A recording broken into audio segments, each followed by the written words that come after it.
Well, it's time for this week's Focus 50 Plus, and today we're talking about ageism, and it doesn't just happen to those over 50 anymore. And Dr. George Schofield joins us. Exactly. To Good tell morning. Us. Good morning. So ageism is actually the assumption that because you're a certain chronological age, you're going to be able to do some things, but you're not going to be able to do others. Right. And I had two really, for me, shocking experiences.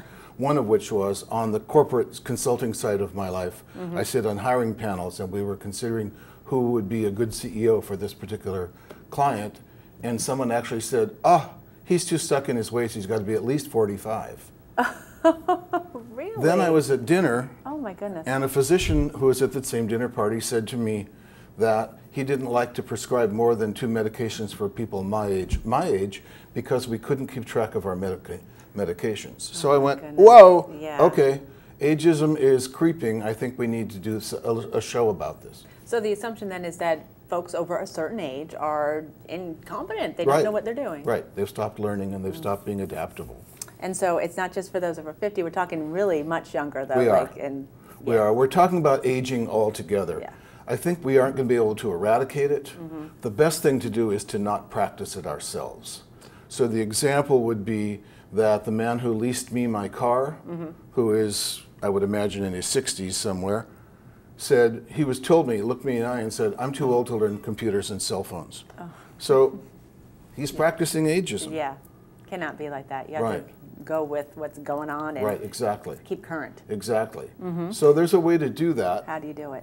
Well, the way I choose to do it is, for instance, when my older granddaughters are in the car with me, they always choose the station, and then we listen to their music, but they have to explain to me why they like it and why there's a preference, why they have the preference for that music.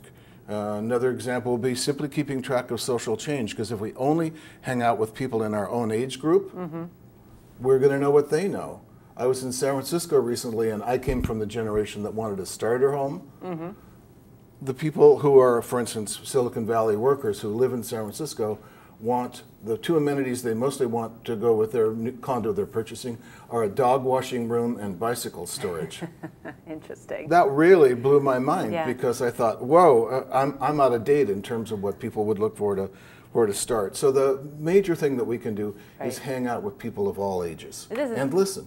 I know that you said it's creeping younger and younger, but this has happened throughout time, correct? Absolutely. We're focusing so much on millennials now, how millennials are different, but this is something that's happened. It's just that it's getting younger and younger. It is.